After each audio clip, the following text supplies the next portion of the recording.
መታችሁ ሆነ ነገር ላይ አንሶላዎችም እዚህም አንሶላ አለ በከለር የዚህ ሀገር ደግሞ ቶሎ ብሎ ይለቃል አንሶላ ራሱ ብትይዙ በጣም አሪፍ ነው ማለት ነው። የዚህ ሀገር አንሶላ አሁን በትልቁ ፍራሽ የአልጋው ፍራሽ አለ ንጥፍ ስናደርገው ማሻአላ ነው ማለት ነው። እዚህ ሀገር ግን የአልጋ ልብስ የአልጋ አንሶላ ከታች የሚሆን ከላይ የምናደርገው በጣም ውድ ነው ማለት ነው። እና እሱን ብትይዙ በፊት እስከ 1100 ብር ነበር የፍራሹ የትልቁ ማለት ነው። የአልጋው የሜትር ከ20 ወይም የሜትር ከ50 ማለት ነው። እና እሱን ብትይዙ የታሸጉትን ገዝታችሁ ብታጥቦት ራሱ ከለሩ ቶሎ አይለቅም ማለት ነው። የዚህ ሀገር ግን ቶሎ ብሎ ነው። አንደኛም ራሱ ቢሆን እኔ የዚህ ሀገር አትመኑ። ወአለይኩም ወራህመቱላሂ ወበረካቱ። ውድና የተከበራችሁ ጠቢባ ሚዲያ ቤተሰቦች ባይቦች እንዴት ናችሁ? ከኔ ጋር ሁሉም ሰላም አልሐምዱሊላህ። ሰላማችሁ ብዝት ይበልልኝ። ለዚህ ቻናል አዲስ የሆናችሁ ሰብስክራይብ፣ ላይክ፣ ሼር እያደረጋችሁ ቤተሰብ ሁነቶቼ ዛሬ ደግሞ በአዲስ ቪዲዮ መጥቻለሁኝ። ወደ ሀገር ስንገባ ምን ይዘን መግባት አለብን፣ ኢትዮጵያስ ምንስ ያስፈልጋል የሚል አንድ ኮሜንት ጽፋይቼ ነበር ማለት ነው ሆነ ቪዲዮ ላይ እና እስኪ ዛሬ የሚያስፈልጋችሁን ነገር ኢትዮጵያ ቢመጣ በቃ ይሄ ነገር አሪፍ ነው ተዚህ ይሄ ይቀደማል የምለውን ነገር በራሴም ምን ይዛችሁ እንደምመጡ ልንገራችሁ ብዬ ነው። በእርግጥ አንዳንድ ነገሮች እንትን ብያለሁ ማለት ነው። በመጀመሪያ ከውጭ ወደ አገር ውስጥ ይዘን መግባት ያለብን እንደው ደረጃ 1 ብርድ ልብስ ነው። ብርድ ልብስ አገራችን ውድም ነው። እንደ ውጭ ደግሞ ኦሪጂናል አይሆንም። በእርግጥ ኦሪጂናልም አለ እዚህም ኦሪጂናል የጣሊያን የፈረንሳይ ምርቶች ብዙ ምርቶች አሉ። ገባችሁ? ግን የቱርክ ምርቶች አሉ ግን ውድ ነው የሚሆነው። አንድ ብርድ ልብስ እስከ 15000 እስከ 10000 5000 በእርግጥ ሰው እንደአሙ ነው የሚኖረው። አሁን ትንንሾቹ እስከ 5000 ናቸው ማለት ነው። እና ብርድ ልብስ አገራችን ይዘን ብንገባው በጣም አሪፍ ነው። ደረጃ 1 ማለት ነው። ደረጃ 2 ደግሞ በአረቦች ዘንድ እንደው አገራችን እዚህ በጣም እውነት ቆንጆ ነው ብዬ የማስበው እንደውም ብርድ ልብስ ይቅርታ፣ አሁን ብርድ ልብስ ትላልቅ مثلا 10 ኪሎ 12 ኪሎ 9 ኪሎ ይዛችሁ ተመመጡ ከ6 ኪሎ እስከ 8 ኪሎ ይዛችሁ ብትመጡ በጣም አሪፍ ነው። ለምን ብትሉ ቤተሰብ ራሱ ይሁን እኛም ይሁን ስንለብስ በጣም እንደዚህ ለትልቅ ሰው ምናምን ለቤተሰብ ስንሰጣቸው ከበደን ይላሉ። ገባችሁ? አፈነን ምናምን ስለሚሉ እንደዚህ ቀለል ያለ እስከ 6 ኪሎ 7 ኪሎ 8 ኪሎ ከ6 ኪሎ እስከ 8 ኪሎ ይዛችሁ ብትመጡ በጣም አሪፍ ነው እና እሱን ብታረጉ በጣም አሪፍ ነው ብዬ እላለሁኝ። ብርድ ልብስ በጣም ብዙ ትልቅ ኪሎ አታርጉት ማለት ነው። ሌላኛው እንግዲህ አገራችን ይዛችሁ መምጣት ያለባችሁ ትንንሿን በአረቦቹ ዘንድ ልሃፍ ይሉታል ማለት ነው። ልሃፍ ማለት እዚህ ሀገር ደግሞ ሙልጭ ይባላል ማለት ነው። ሙልጭ ነው የሚባለው። ሙልጭ ያው ስሙ ያስቃል። እኔም አንድ ወቅት ነው ያወቅኩ ማለት ነው። ከልጅነቴ ሀቂቃ ጀምሬ አይደለም ያወቅኩት። በፊት ማለት እንደዚህ ሱቅ ምናምን ከፍቼ ነበርና በዛን ሰዓት ሙልጭ ምናምን ሲሉ ለካ እንደውም እኔ ሙልጩን አላውቅም ብርድ ልብስም አልመሰለኝም ነበር ማለት ነው። እና አንቺ ስሷ ብርድ ልብስ በጣም ለስላሳ የሆነችው መሰለን ሰው ቁጭ ብሎ ምናምን እንደዚህ ብሪቅ ያርጋችሁ ትሰጡት የሆነ ማታ አገራችን ታውቃላችሁ ውርጭ ነው ማታ ጧትና ማታ እሱን ቀለል ብሏቸው የሚለብሷት ስፋቱ ልክ እንደ ብርድ ልብስ ሆኖ ግን በጣም ስስ ወይም ሙልጭ ይባላል ማለት ነው። እሱን ይዛችሁ ብትመጡ በጣም አሪፍ ነው ማለት ነው ከአረብ ሀገር።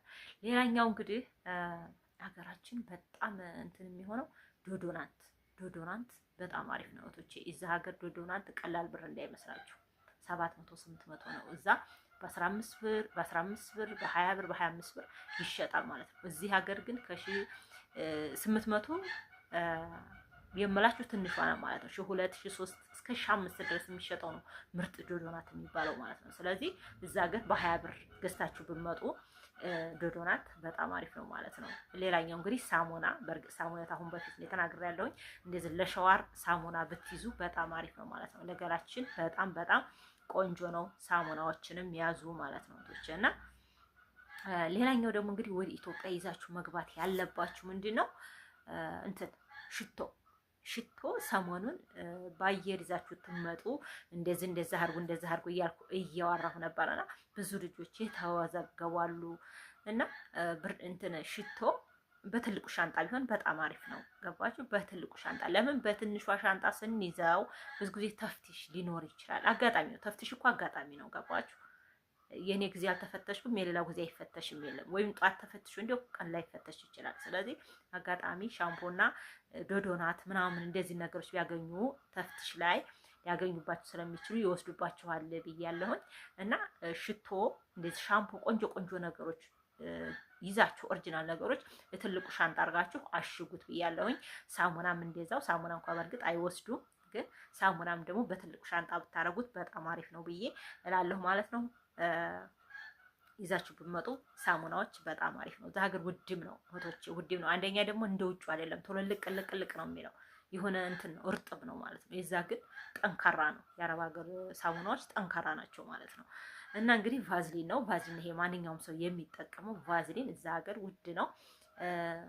ይዤው አልመጣ ቀረሁኝ። በቀደም እኔ ያሳይቼዋለሁ ሌላ ቪዲዮ ላይ። ቫዝሊን በጣም ቆንጆ ነው። እሱ 800 ብር ነው እዚህ ጋር ማለት ነው። ጠይቄ 800 ብር አሉኝ ማለት ነው እህቶቼና ቆይ እስኪ እናቶቼ ይሄ ቫዝሊን እዛ ሀገር 800 ብር ሆኗል ማለት ነው። እሺ ይሄ ቫዝሊን 800 ብር ሆኗል። ስለዚህ እዛ ግን 11 ብር ነው። ይሄ ዱባይ 11 ብር ነው ማለት ነው። ስለዚህ በ10 ብርም ማለት ትላልቅ ሱቆች ውስጥ በ10 ብር፣ እዚህ ሀገር ግን ሱፐር እዚህንት ጋር ምንድነው ጠይቄ ነበርና እዚህ ጋር 800 ብር ብለውኛል ማለት ነው እህቶቼና ይሄንን መያዝ አለባችሁ ማለት ነው። ቫዝሊን ግድ ነው ማለት ነው። እና ቫዝሊኑን ብትይዙ በጣም አሪፍ ነው። ሌላኛው እንግዲህ ከተመቻችሁ ካርጎን ባታረጉ፣ ይቅርታ ካርጎን ባታረጉ በብርድ ልብስም ቢሆን በእንትን በሻንጣችሁም ቢሆን ብረት ድስት ብትይዙ በጣም አሪፍ ነው። እዛ ሀገር ብረት ድስት በእርግጥ እንትን ሆነው ግን ውድ ነው። ብረት ድስቶችን ብትይዟቸው ከተመቻቸላችሁ በጣም አሪፍ ነው ማለት ነው። እና ብርድ ልብስም ብረት ድስትም ብርድ ልብስም ተመሳሰሉ ማለት ነው። እና እነሱን ብትይዟቸው በጣም አሪፍ ነው ብዬ እላለሁኝ።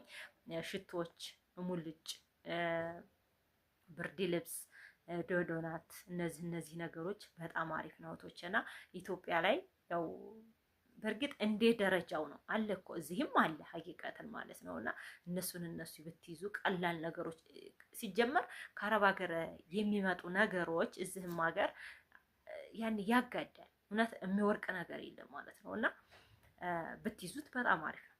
ከዛ መጥቶ የሚወርቅ ነገር የለም። ግን ልብስ ተምንይዝ ሌላ እንደዚህ እቃዎች ቢላዋች ግን ቢላዋችን በቀደም አይያዝም ብዬ ነበር። እንግዲህ ብዙ ልጆች ይዘናል፣ ግማሹ ደግሞ እንዴት ነው ምናምን በቃ ያኔ ባጭሩ ቢላዋ ባንይዝም ይመረጣል ሀቂቃ ማለት ነው። ያኔ ነግሬያችኋለሁ። ላትፈተሹም ስለምትችሉ ቢላዋችን ባትይዙ ችግር የለውም ማለት ነው። እዚሁ ምርጥ ቢላዋች የሀገራችን እንደውም ጠንካራ ነው ተዛ ማለት ነው። እና እዚህ ሀገር ብገዙት በጣም አሪፍ ነው ማለት ነው። እና እንግዲህ ሙልጭና ብርድ ልብስን ብትይዙት አሪፍ ነው። እንደዚህ ትራስ ልብስ ምናምን ተዛ ሀገር እንትን አይልም ማለት ነው። እና ደግሞ ለአልጋ ልብስ ቀለል ያሉ ነገሮች ለአልጋ ልብስ ማለት ነው። ሲታጠብ ሶፍት የሚሆነው ሳይሆን አለ ቆንጆ ማለት ኦሪጂናል። አንዳንዱ ግን እዚህ ሀገር ሲታጠብ የሆነ ይበጣጠሳል። ገባችሁ? እኛ በእጃችን እያሸን ስለሆነ የሚታጠበው እሱ ይበጣጠሳል። ስለዚህ ምንድነው ማድረግ ያለባችሁ?